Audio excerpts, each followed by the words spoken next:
Dr. William Lee here, physician, author, and scientist. I am actually doing this video series to bring on my friends and colleagues, people that I actually know, and share a lot of stuff in common to have a conversation about things that we care about. And, so you guys can actually be a little bit of a fly in the wall and hear what do people like us actually talk about in real life. And today I'm actually joined, really pleased to have my good friend, Dr. Jason Fung, who's in Canada. He's an MD like me. He's a nephrologist, kidney guy. I used to always marvel when I was in medical school at the people who did nephrology, because the kidney seems simple, but it's incredibly complicated, and it actually controls, your whole kind of like destiny of how well you do. Like you can live without a lot of other stuff, but your kidneys pretty much, if you don't have those in good shape, you're doomed. So anyway, I brought Jason because he's one of these, like me, somebody that was trained in the factory, but somehow we wound up busting out and realizing that there was a whole other world out there that we had to get in touch with. So, Jason, great to have you. Great to have chat with you. And one of the things I wanted to actually talk to you about, because you always, I was just telling you before we started taping, I went to the Mediterranean to do some research for my next book.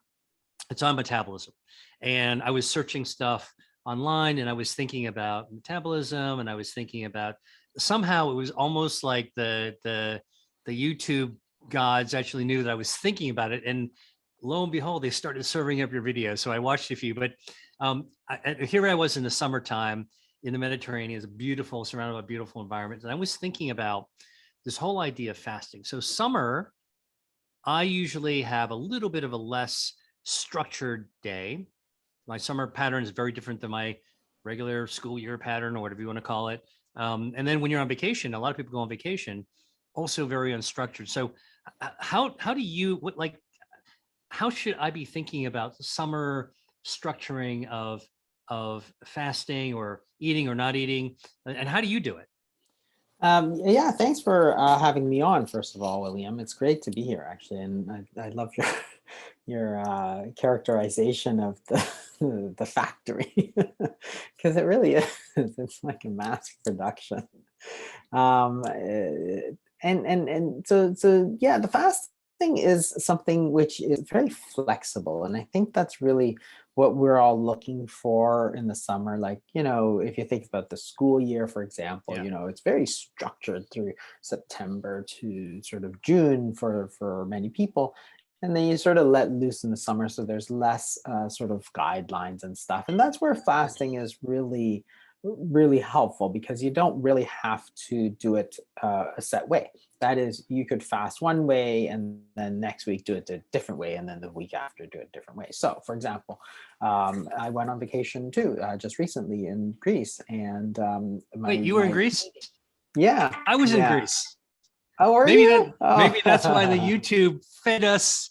We were at the same. Maybe we're in the same Wi-Fi.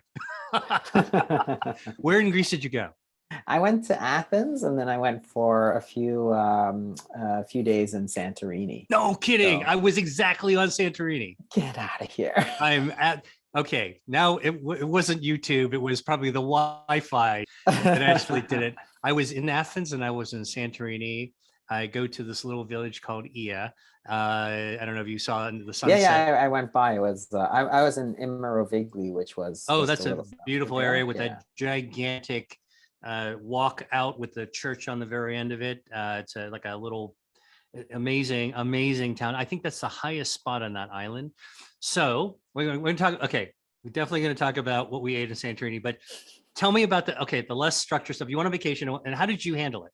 So the thing is that you can do whatever you want, right? So it's I was with my family there, so it was and some days there was breakfast which was included, and some days not. So the thing about the fasting is that you're not set by any rules. So on the days that I had breakfast, I don't normally eat breakfast because that's just what I'm used to these days. So I don't sort of want it or require it, but because it's there, and I had a later breakfast, and then that was sort of it's okay, because you can make it up on the other side. If you want to still keep to that fasting regimen, you can eat earlier and then sort of stop eating in the afternoon. It's very hot anyway, so it's sort of easy to do. I find it a bit difficult to eat too much when it's hot. I Yeah. just find everything uncomfortable, right? So, and I think a lot of people are like that, right? So that's the advantage. And then once I got back, I just went back into my usual regimen. I actually wound up gaining some weight because I was on holidays. I was eating a lot of sort of,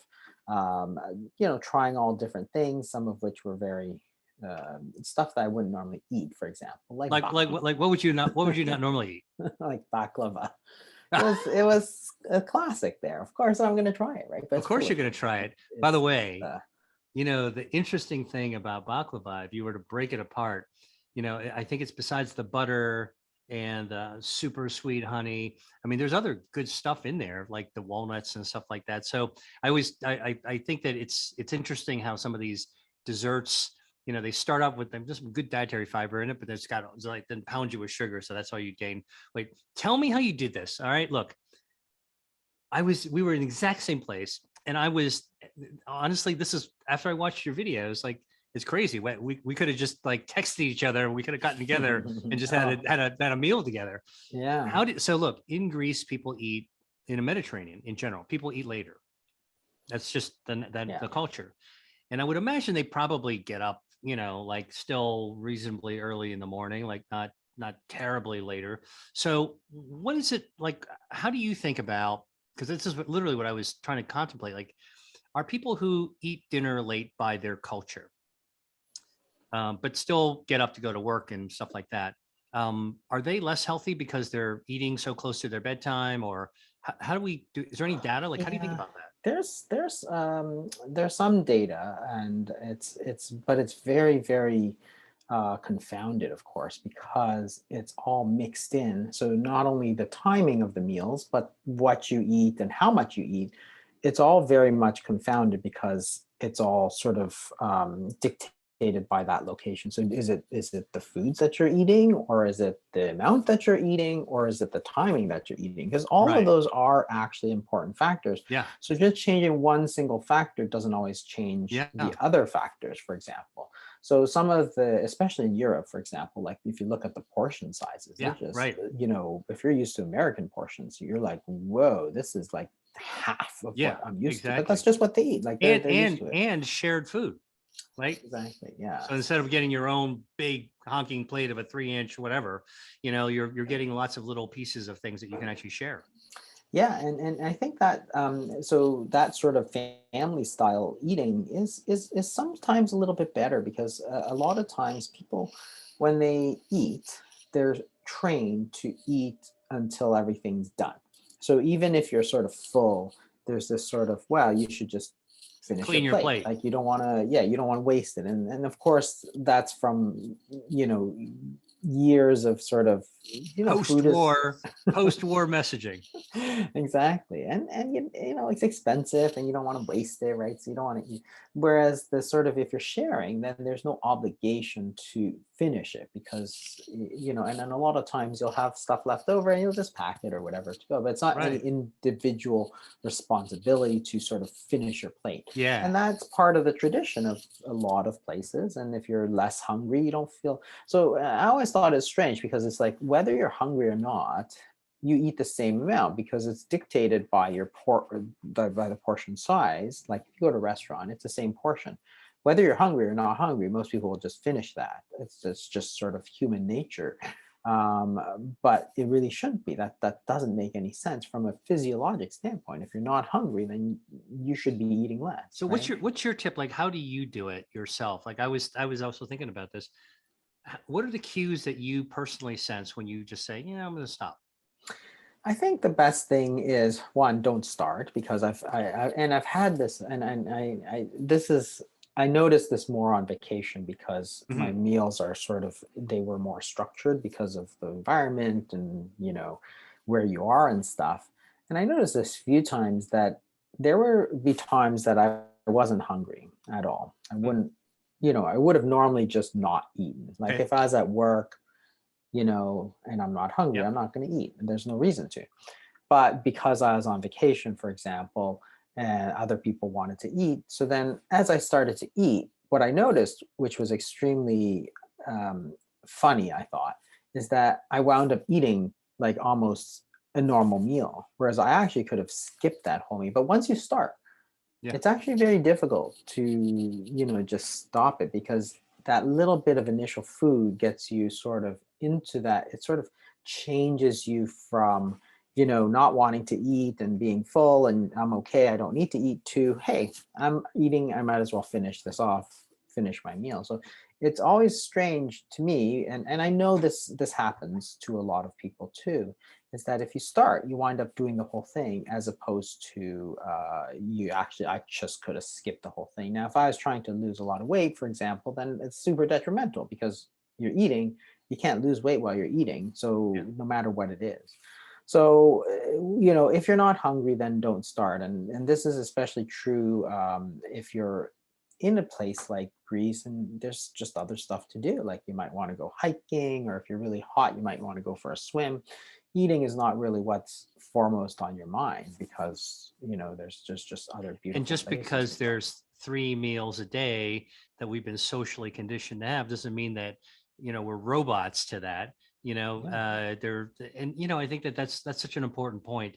So when you found yourself eating despite your because of your environment, but despite which you might otherwise do, um, were you like, how did what are your own cues for limiting, like stopping? Like, do you feel like how do you get your harahachi bun mi? Like, what's your 80% or 50% or whatever stopping point? Like, what's your internal barometer on that? I think the only thing is just to sort of try and do it mindfully, just sort of thinking, am I really hungry anymore? And of course, external cues do play a big role in that, and that's where sort of sharing meals is, those are the external cues. So you sort of gauge how much food is left, and who's eating a lot. Then you can sort of scale back what you're eating, because you see somebody else is hungry or something like that, right? And that those are those sort of external cues. Whereas if you get your own plate, then it's like, oh, okay, I finish this amount of food, otherwise I'm wasting. But really trying to just take it slowly is the main thing when you're eating Yeah. too quickly, and Yeah. and that's true, I think, in a lot of cases.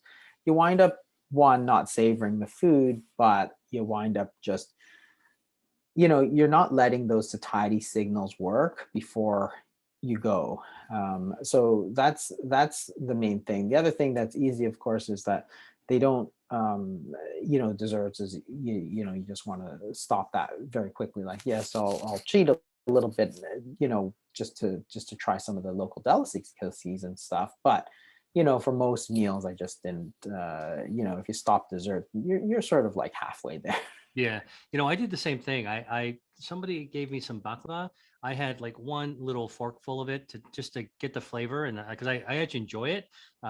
Years ago, when I actually spent time living in Greece Oh, wow. during my gap year. So I did my gap year. I think you and I talked about this, on a separate private conversation. Like before medical school, I went to Italy and I went to Greece, and I was really interested in the culture and how they incorporated food as part of their identity, and also how they view this continuum of food and health and disease all together. So I had eaten baklava before. I took a little fork. I didn't actually finish it because it was just like too. I didn't feel like I needed to finish it. So all right, so uh, that's super helpful. Like I kind of feel like I'm talking to the guy that I should have texted so that we could have actually compared notes while we're eating a meal, just to figure it out. All right, but so tell me, was there? I've been going to Santorini for many years. You'd Oh. be horrified at how many times, not horrified. You'd be delighted to know how many times I've been there. But it's one of my favorite places. I love the fact it's up on a cliff overlooking the sea. I go to a place that's very quiet and not very crowded, and I actually hold up to write my next book there, because I needed to just have like peace and quiet, and really an inspiring environment. So, was there anything there? Had you been there before? Is No, this your that's first? my first time. Okay. It is stunning. Was there anything that you ate there that was memorable? Like I always think about when I talk about my trips, like something that some memorable food. Like what did you have that was memorable and why? I think what I really enjoyed there, one, it was actually everything was delicious, but they had this one thing there, which was the seafood musaka, which I thought was just Hmm. really nice. So musaka is sort of a shepherd's pie type dish, right? But with eggplant. So there's a little bit of meat, but then there's a whole lot of eggplant, and I actually love eggplant. And then there's usually some kind of potato or something, mashed potatoes. So it's sort of like shepherd's pie, but with a lot more eggplant in Yeah. it. And I actually really enjoy it. It's in a creamy sauce usually. And what they did here was that they changed the meat, the usually beef or pork, to seafood. So there's like, there's shrimp and squid and fish in a Wow. sort of tomatoey sauce with a lot of eggplant still. And it was like, this was really, really good. Wow. It was good. It was like just it was a nice fresh take on. Did it still have a cinnamony flavor to it? Like because It was a more tomatoey because they changed the sauce to more of a okay. tomatoey base, Yeah. but it was really nice. You know, And so it still had eggplant. So basically, I explain moussaka as kind of like a lasagna. You shepherd's a good example. I think of like when I make it, it's like a lasagna. You alternate layers and you put a little bechamel stuff on top. And one of the distinctive flavors of the traditional moussaka is actually they use cinnamon. There's oh cinnamon in it, so you get a little bit of a unusual twist of the flavor. I always found it to be very distinctive. And there's a tomatoey thing, but I love the idea of trying with seafood. Um, yeah, it was really interesting. I guess the cinnamon probably wouldn't go so well with the yeah, right, seafood. So right. it was That's what I more of a was. tomatoey, sort of a more bright. They Yeah, had the acid of the tomato sauce, and I think a little bit of lemon and stuff. So wow. more bright flavors than you would see, and no bechamel sauce, right? It was more of a tomato based sauce. But then with Interesting. the eggplant, it really paired really nicely because I think eggplant and tomato sauce actually do pair quite nicely. Yeah. Well, I would have never have thought of eggplant and seafood into a moussaka, but I'm gonna go look up a recipe now. I'm gonna go. I'm gonna go. I love this is what I love to do. Whenever I see something new, I'll actually go check it out. So I was inspired by. Did you have any? Did you sample any of the fava beans on Santorini? Yeah, I had They some of that and the tomatoes, the local tomatoes that they grow there, on the and those were volcano. just, Yeah, yeah. Mm. I love the fava beans. They cook them, they puree them, and they put a little bit of olive oil. But what I thought was really interesting, it's basically a bean salad at room temperature. It's not warm, and but what they served it with that was interesting to me were caper leaves, because capers grow wild on Santorini, and so I had little capers too. Oh, But they actually had these like pickled, it's probably brined caper leaves that also have some of the quercetin and stuff bioactives actually from the capers themselves. But it was sort of placed like a layer on top of the fava beans. And so I ate them together and I thought it was just a really unusual, novel for me way of getting two different flavors, right? So the yeah. leaves, they weren't crunchy, but they had some texture. They had a little bite to it and it was briny and the fava beans are very smooth, and so you had two different textures and two very different kind of flavors. I just hadn't had it together before. I thought that was really unusual. And then the other thing that I love always on Santorini, you probably did you try some of those volcanic tomatoes? I don't know if they call them local tomatoes, so I don't know if they're from the volcano or Well, not, but when they grow them locally, they because the volcano soil is parched, it's so hot there that they wind up being really concentrated of they're very sweet tomatoes. And so I'm actually doing some research now. I brought some of the dried stuff back. I'm actually going to take a look at the lycopene levels and try to see if I can do some comparison of the dried versions to see what's on there, wow, what's in that's there. cool. So yeah, it's great. I love having conversations with friends who have been to the same places about foods. All right. So listen, just to wrap up, I would love to, if you could tell me, so how, is there anything like, how do you handle getting back into a healthy eating pattern time wise with jet lag when you come back? Like, how did you handle that? Yeah, that's a really tough one. So some people wind up, fasting until sort of you get to your destination because the time zones are they're 7 hours. There's a time difference, so you wind up with a huge stretch. The great thing about fasting is that you can simply not eat until you get to your destination and then sort of fall back into those things. Now, it's easier, obviously, if you're sleeping, if there's like an overnight thing. Yeah. But that's sort of the key to a lot of it is, and it's almost the opposite of what most people do, which is that you get to the airport, you're bored, so you eat, and then they serve you meals on the plane, so you Yeah. eat, Yeah. Yeah. right? And Yeah. you're not eating because it's good. No. Like those Right. Yeah. airplane meals No are kidding. just terrible. So Um, that's a great, like, very practical tip, like a hack. If you're going to be taking a long trip, and it's like the trip itself is an opportunity to fast. Just don't eat the crappy stuff that you might otherwise pick up at the airport, or that they might try to serve you on the plane, or that you might, somebody might pass you. Like, that's really great. And then when you get to your destination, you can kind of just like step right back into the pattern that Yeah, you worked out. step right back into it because obviously with the time difference and the flight, which was like 12, 13 hours, it's everything's all sort of jumbled up. And but if you then simply just fall right into the pattern at your destination, it makes the jet kind of coming back out of the jet lag a little bit easier. So that's helpful for And some I people. suppose if you're jet lagged, you don't have to go force yourself to go eat another meal, no matter what time it is. Yeah, Go to bed, go to yeah. sleep. I mean, or stay up until it's time to go to sleep, and then just fall asleep. But you don't actually have to force yourself to eat another meal. Yeah, yeah. So you sort of time that your meals with your eating, so that you sort of just leave everything until you get I to your I I destination, and I, then I just love go. it. And, This is so cool, Jason. Like, I'm grateful for you, as you just did like my personal travel consultant for healthy timing of eating, and we were just in the same place, so we know exactly what the travel time is and all that, kind of the whole pattern thing. So look, where can people learn more about you? you can go to my website. That's Dr. Jason Fung, or you can go to my YouTube channel, which is under Jason Fung. And yeah, you can follow me on Twitter. So yeah, you can find me there. On YouTube, I'm putting out videos sort of every week or every other week or so. So covering a lot of topics. So that's a good place And to find me there. what's your most recent book you want people to know about?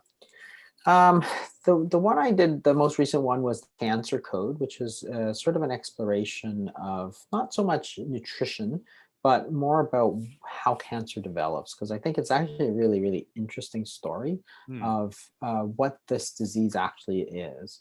So it's more of a scientific exploration rather than a how-to sort of thing. It's about the science Yeah. of Well, and that. that's part of how you and I got into the work we're doing now, is really just curiosity, and then poking into it, and then now we're drawn deeply into it, and then you kind of like put on your explorer's hat in your backpack, and you're like wade into the jungle to try to figure it all out, right? Yeah, So that's right.